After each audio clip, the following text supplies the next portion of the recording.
Welcome again, students. So, beginning of clothing. Clothing की शुरुआत कहाँ से हुई? So, primitive people had no idea about clothes. हमारे जो पूर्वज थे, जो कंदराओं में रहते थे, उन्हें क्लॉथ्स के बारे में कोई आइडिया नहीं था. And they were at the mercy of weather, और जिसके कारण वो हमेशा वेदर के यानी मौसम के दया पर जिंदा रहते थे. बट ड्यूरिंग स्टोन एज, लेकिन स्टोन एज के दौरान human being covered there bodies with tree leaves and animal skin. इंसानों ने अपने शरीर को जो पेड़ के जो पत्ते हैं और जो एनिमल स्किन है उससे ढकना शुरू किया. In the winter season they used animal फर्स. वो विंटर सीजन में यानी ठंडी के मौसम में उन्होंने अपने शरीर को एनिमल फर से ढकना शुरू किया. दे यूज टू ज्वाइन दिस फर्स by making holes near the sides and then passed through then leather spikes to hold them together. मतलब उस सिंपल सी बात में इसको समझें कि उन्होंने उसके जो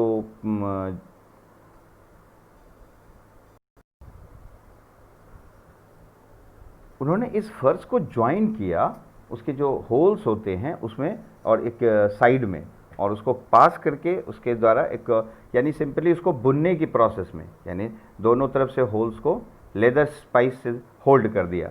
लेटर ऑन बाद में people developed the skill of weaving grasses. बाद में उन्होंने ग्रासेस को वीव करना सीखा. And elastic twigs into mats. Elastic twigs जो थे जिसमें खिंचाव होने पर वो लंबा हो सकता था, उसमें उसे उन्होंने मैट्स और बास्केट बनाना शुरू किया. दे ऑल्सो डिस्कवर्ड हाउ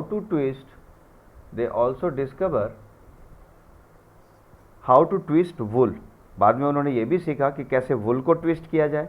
फिर एनिमल हेयर्स को थ्रेड्स के रूप में and to weave clothes out of them, और उससे उन्होंने क्लॉथ्स बनाना सीखा. Egyptian wore light flax to cover their bodies with the invention of sewing needle. जो इजिप्शियंस थे यानी इजिप्ट के लोग थे, उन्होंने लाइट फ्लैक्स से अपने शरीर को कवर करना शुरू किया. कैसे? इन्वेंशन ऑफ स्विविंग नीडल, बुनने वाली जो सुई होती है उसके निर्माण के बाद. People started wearing shaped clothing. इसके बाद लोगों ने एक शेप में, आकार में कपड़ों को पहनना शुरू करके सीख लिया. Clothing has now become a necessity due to following reason. अब क्लॉथिंग यानी कपड़े पहनना हमारी महत्वपूर्ण जरूरत बन जाती है कुछ निश्चित कारण से. जैसे clothes prevent the loss of heat from body. Clothes जो होते हैं वह हमारे बॉडी हीट को लॉस होने से बचाते हैं. Clothes prevent the loss of heat from the body. Same points. Cloth give us a nice look. Cloth जो होते हैं हमें एक नाइस लुक, बेहतरीन लुक प्रदान करते हैं. आते हैं इसके बाद हमारा आता है कॉटन गिन. एली व्हिटनी 8 दिसंबर, जिसका जन्म 8 दिसंबर 1765 को हुआ था और उनकी मृत्यु 8 जनवरी 1825 में हुई थी. Was an American inventor and manufacturer. वो एक अमेरिकन इन्वेंटर और मैन्युफैक्चरर थे. Whitney is credited with creating the first cotton gin in 1793.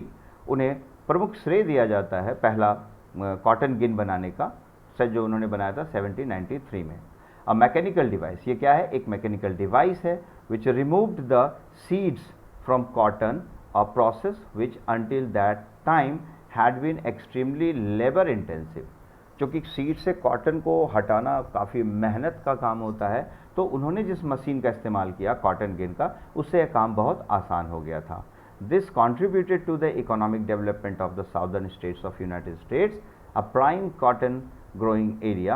Some historians believe that this invention allowed the African slavery system in the southern United States to become more sustainable at a critical point in its development.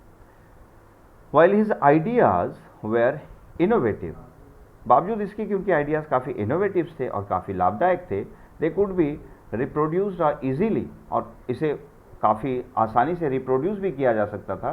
That the concepts and designs were readily duplicating by others. इनके concept जो थे बहुत आसानी से duplicate कर लिए गए, designs को भी.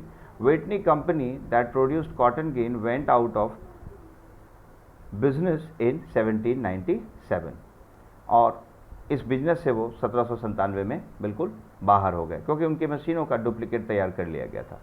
Development of clothing materials on the basis of available raw material the process of development of clothing materials were developed in 3 stages. इसे जो रॉ मटेरियल की अवेलेबिलिटी पर और जो क्लॉथिंग डेवलपमेंट था, process of development of clothing यानी clothing के development को का जो प्रोसेस था और मटेरियल वेयर डेवलप, मटेरियल को 3 स्टेज में डेवलप किया गया था। पहला, in the first stage cotton flax and inner bark of tree more use for making clothes, यानी कॉटन फ्लैक्स और जो ट्री का इनर बार्क था उसका इस्तेमाल क्लॉथ्स के निर्माण के लिए किया गया।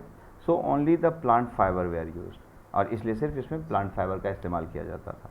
दूसरा, in the second stage the use of animal fibre was started, यानी सेकेंड स्टेज में एनिमल फाइबर का निर्माण यानी उसका इस्तेमाल शुरू हुआ।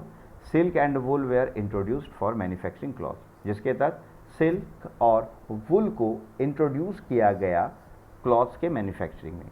इन the third and last stage, तीसरे और अंतिम चरण में, towards the end of 19th century यानी 19वीं शताब्दी के अंत होते होते द मैन मेड और सिंथेटिक फाइबर्स वेयर यूज्ड, है ना, यानी इंसानों के द्वारा या फिर सिंथेटिक फाइबर जो है यूज्ड किए गए, सच एज नायलॉन, रेयॉन और पॉलिस्टर, जैसे कि नायलॉन, रेयॉन और पॉलिस्टर के निर्माण में। सिंथेटिक फाइबर के तौर पर जो है नायलॉन, रेयॉन और पॉलिस्टर का इस्तेमाल किया जाता है। एंड ड्यूरिंग 20th सेंचुरी के दौरान यानी 20वीं शताब्दी के दौरान natural fibres were blended with artificial fibres, natural fibre को ब्लेंड किया गया, मिलाया गया आर्टिफिशियल फाइबर के साथ। And this blends has improved strength, resistance to wear, to tear and are easy to wash, जिसके कारण जो नए तरह के जो मटेरियल क्लॉथिंग मटेरियल बने ये काफ़ी मजबूत थे, काफ़ी टिकाऊ होते थे और ये लंबे समय तक चलते थे और इजी टू वॉश होते थे। Some factors which affect the clothing, कुछ फैक्टर्स जो क्लॉथिंग को अफेक्ट करते हैं। पहला क्लाइमेट, दूसरा कल्चर एंड ट्रेडिशन, तीसरा डेली रिक्वायरमेंट एंड चौथा occupation. So we can compare different fabrics by perform some activities. Different fabrics have different water absorption capacity and burning efficiency. इस तरीके से आप देखते हैं स्टूडेंट्स कि जो क्लॉथिंग की जो डिफरेंट प्रॉपर्टीज़ होती है, and obviously we will read more about the clothing and clothing material in next classes. So आज इस वीडियो में ये चैप्टर यहीं पर समाप्त होता है और इसको आप लोग अच्छी तरीके से पढ़ेंगे and try to solve all the objectives and fill in the blanks and obviously matching test. So thank you very much.